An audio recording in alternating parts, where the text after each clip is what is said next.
ఏందో తేగ కింద గొడవ అవుతుంది, పెద్ద పెద్దగా అరుస్తున్నారు, పాపం పిల్లలేమో ఏడుస్తున్నారు, చాలా పెద్ద గొడవ పడుతున్నారు. ఏంది ఎప్పుడు చూసినా వాళ్ళు గొడవ పడుతుంటారు, ఏంది అసలు వాళ్ళు?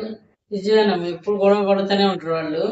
మా బాధపడుతూ ఉంటారు, నాకు అప్పుడప్పుడు చెప్పుకొని అమ్మ ఇట్లా అవుతుందని బాధపడుతూ ఉంటారు. కాదమ్మా, మీరు ఏంటిది ఏం ఏం డిస్కషన్ చేస్తున్నారు మీ ముగ్గురు ఇద్దరు?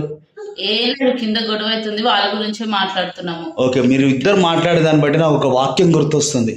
మొదటి తిమోతి 4:7 ముసలమ్మ ముచ్చట్లని కట్టి పెట్టి ఉండండి, యేసు ప్రభు కొరకు సాక్షిగా జీవించండి అని చెప్పి వాక్యం చాలా స్పష్టంగా సూటిగా మాట్లాడుతుంది.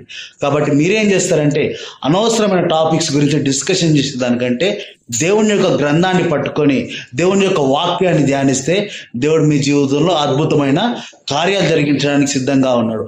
ఒక దైవజనుడికి పాట కూడా రాశాడు, ముసలమ్మ ముచ్చట్లని కట్టిపెట్టి పరిశుద్ధ గ్రంథాన్ని చేత పట్టుకొని నాకు సాక్షిగా జీవించండి అని చెప్పి ఒక చక్కటి పాటని మనం అందరం విని ఉన్నాం. ఒకసారి మీరు వినకపోతే మీరు ఖచ్చితంగా ఆ పాటను కూడా సెర్చ్ చేయండి, ఎందుకంటే ఆ పాటలో అనేకమైన మర్మాలు ఉన్నాయి. ఇక్కడ మనం వాక్యాన్ని మనం క్లియర్గా చూసినట్లయితే అనవసరమైన టాపిక్స్ మనం డిస్కషన్ చేయకుండా దైవ జ్ఞానం కలిగి పరిశుద్ధమైన వాక్యాన్ని మనం చేతపట్టుకొని దేవుని కొరకు సాక్షిగా జీవిద్దాం. Praise the Lord. Praise praise the lord.